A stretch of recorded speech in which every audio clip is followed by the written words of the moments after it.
Welcome to another episode of Pit Lane Parlay.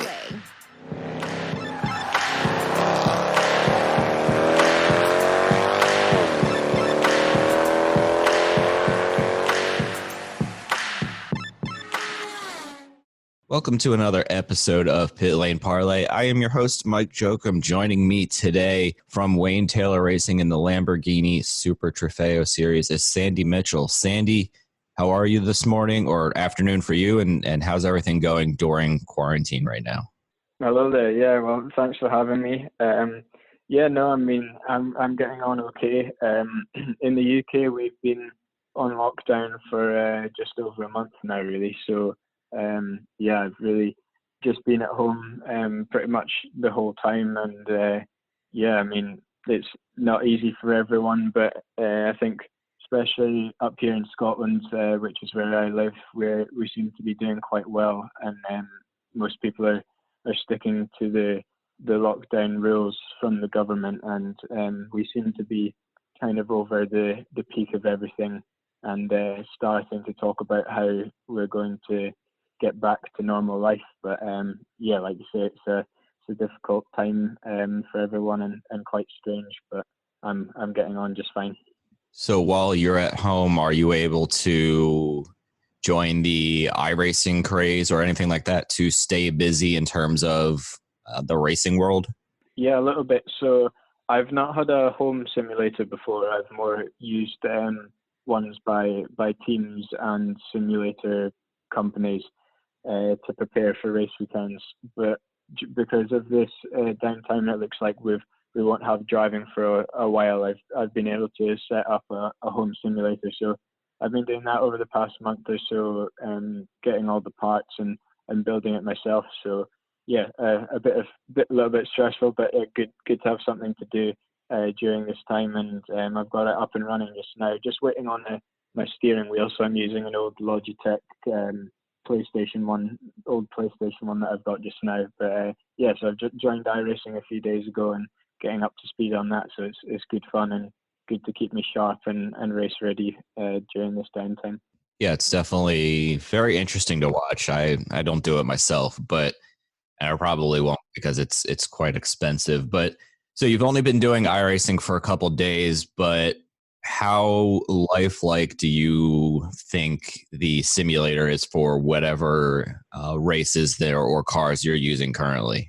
Yeah, I mean, I think I've mainly been doing some GTE racing or GTLM, and it's been good fun. I also feel like the games and simulations on the PC are getting more and more realistic, obviously as the tech progresses, and some of the pedals and steering motors and things like that you can get for these simulators now are very realistic. So it's feeling more and more like the real thing, and I think they're pretty good just now. What's especially good is there's so many online races, and just things like doing race starts or having to lead races while staying calm, and things like that. It's all good practice, because sometimes you get lost in the game and start feeling like you're in the real car, because you do have to focus very highly, and it brings the best out of you as well. Awesome. So I usually save this question for the end, but I'm gonna switch it up and put it in now. We're doing a driver's Spotify playlist this year, and I'm putting more effort into it than I did last year to remember to actually ask drivers. So if you were to listen to one song before a race, whether it be a real race or an iRacing event, what song is it, or what artist would it be? Oh, good question. I don't tend to do it personally, but if I was to come up with a couple, there's a song called Champion by a UK artist called Chipmunk, and it features Chris Brown. and it's a bit of an older song, I think, 2011 or so. But I remember listening to it when I did my first national karting race down in England, which was a big deal for me, and it was new at that time. And whenever I listen to it, it just reminds me of the feeling of that weekend. And yeah, so it's got a very kind of meaningful attachment to it, which is why I would maybe listen to that one before the race, because yeah, it gets me pretty hyped up, and yeah, I still like the song. I love it. So I will add that to the list. And now that we have enough songs, everybody who's listening, I will publish this on our social media. I'm only about a year behind schedule on that one. So you mentioned you got your start in karting. So you started in karting back in, looks like 2014, maybe a little before that. When you were in karting back then and you were going, okay, where do I want my career to go? It looks like Lamborghini was the next step after that. Was that kind of your thought, was, you wanted to head into sports cars after you progressed from karting? I always had quite an open mind, really. When I first started karting, it was very much just something to do with my dad on a weekend once or twice a month for a bit of fun. My dad's always been into cars and a little bit of motorsport. And I've kind of grown up watching motorsport and been a big fan of things like the British touring cars and obviously Formula One and things like that.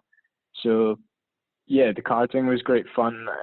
Like I say, at the start, it was very much a hobby, and then, like any sport, I guess, if you notice that you're becoming quite good at it, you kind of just roll with it.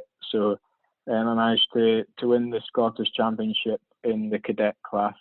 And then came runner-up in the British Championship. And then a couple of years later, when I was 14, I won the British Karting Junior Championship. So then after that, I was looking towards going into cars and trying to make this my career. And like most young drivers, I went into single-seaters to begin with. So I did 1 year of the Formula 4 Championship. And it was a really strong grid. A couple of current IndyCar drivers like Colton Herta and Matthias Leist, Lando Norris, Formula One driver, and a few others floating around F2 and 3. So yeah, it was a really, really strong grid, and I came second highest rookie in that year. And I was looking to kind of progress through the single-seater route at that point, but just with the opportunities that came up for me in GTs, it suited me better as a young driver for budgets and sponsorship. And then, yeah, I took the route into GTs, and now being with Lamborghini is fantastic, and I'm thoroughly enjoying it. Yeah, it's a great series. So taking a step back there, you mentioned all of those guys that you got a chance to race with for a year or so. Do you have any stories about Colton or Orlando or anybody that stuck with you, either in an inspirational way or a funny story? I don't have many funny stories, really. I wasn't teammates with those guys, so you tend to kind of keep yourself to yourself when you're hanging around them in the paddock, and don't get too involved. But single seaters is quite selfish like that compared to the GT scene. But no, I always remember those guys were super fast, and especially Lando and Colton in the second half of the year. In qualifying, their pace was always up there. So I remember having a few good battles with them during the race at places like Silverstone, and good memories and really good experiences. And obviously, it's great to see how well they've gone on to do. Awesome, man. So you, in 2018, you were in the Blancpain Endurance Series, and then last year you were in the Lamborghini Super Trofeo Series, where you actually finished third overall. I see 3 wins, 3 pole positions, and 9 podiums. That's a real strong debut for a young rookie. What can you attribute such quick success to in your first year in Super Trofeo? Yeah, I think, like you said, at the Blancpain series, which is a really big GT series in Europe, and I did that alongside my my American Super Trofeo campaign last year. So I had both championships going in 2019, which was a big help. I had a good seat time, and obviously the GT3 car is a little bit different to the Super Trofeo car, but they are both Lamborghini Huracans. So yeah, it was great to be able to do both. And I would say, in terms of the success, I feel like one of my strong points is being able to learn a track quickly and be able to get up to speed and really start attacking these tracks quite quickly, which wasn't easy coming over to America to do. Quite a few of the rounds I didn't have pre-season testing at those venues, so we were turning up to some of them without the testing beforehand. But I enjoy that kind of challenge, and I seemed to be able to have great pace straight away, qualifying on pole for 3 out of the 5 rounds that I was qualifying. So yeah, it was a great start, and I was very proud of how quick I was able to be. And unfortunately, we had a couple of DNF races which kind of stopped us from winning the championship, but we were challenging for it right up until the last race. I think there was only 4 points in it between the top 2 or 3 cars going into the final race of the season. So yeah, it was a close one for sure. So out of your in your North American debut last year, you raced at a bunch of tracks you never raced at before. Is there one that was your favorite track, and maybe on the other hand, one that you were like, I'd be happy if we never went back here again? No, I liked them all mainly. I would say VIR was it was a strange one, VIR. It was one of my favorites in terms of the enjoyment of driving the circuit. The S's and the roller coaster section in the Lamborghini are a big challenge, and it was great fun. And I set a new lap record there for the Super Trofeo, which I did at Road America as well.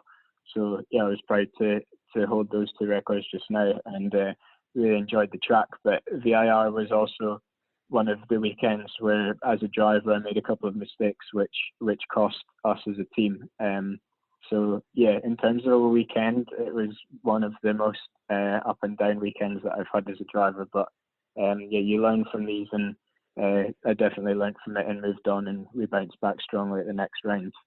Equally, I would say Laguna Seca, I was really looking forward to, and maybe overhyped it slightly, and was actually slightly disappointed with the, just because I think the surface, I've been told, has not been relayed in a long time, so it's very slidey and there's not a lot of grip. But yeah, going through the corkscrew and the rest of the track's pretty special, so it was great to be able to go there. So before I get to my next question, I have to ask, driving through the corkscrew in a PlayStation video game gives you the sense that you're really kind of just like dropping off of a cliff almost when you hit that bottom part. Yeah. What's it like in an actual race car and not behind a video game? Yeah, it's definitely just everything's greater and bigger. You know, when you do the track walk, it's you're almost falling down there when you're walking around the track. It's so steep, and yeah, it's over like a flash. You know, you still carry good speed over the top of there, and yeah, so it is over in a flash. But it's an amazing sense of the car dropping, and your stomach almost leaves you for a second, and then you get sorted out up a gear, and then crack on and focus on the next one. Awesome. So I'll wrap it up here with a couple more questions. You mentioned kind of the up and down weekend at VIR last year. Going into 2020, whenever we're able to get everything underway here, is there anything as a driver that you're thinking, okay, I want to improve on X, Y, and Z in order to make that championship run in 2020 again?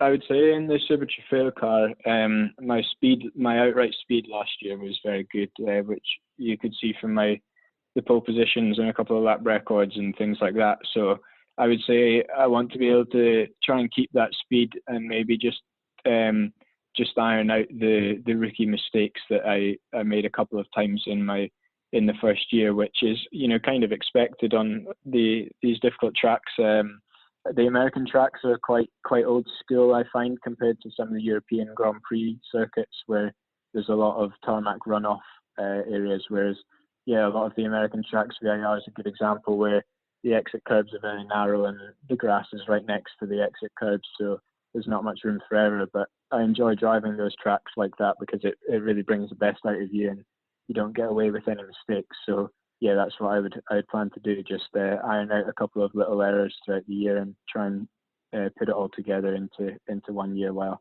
keeping the speed high. Awesome, man. I'll wrap it up with one question here, kind of a more fun racing question. If you were able to have a teammate be any race car driver in the history of racing, dead or alive, doesn't matter, who would your teammate be and why?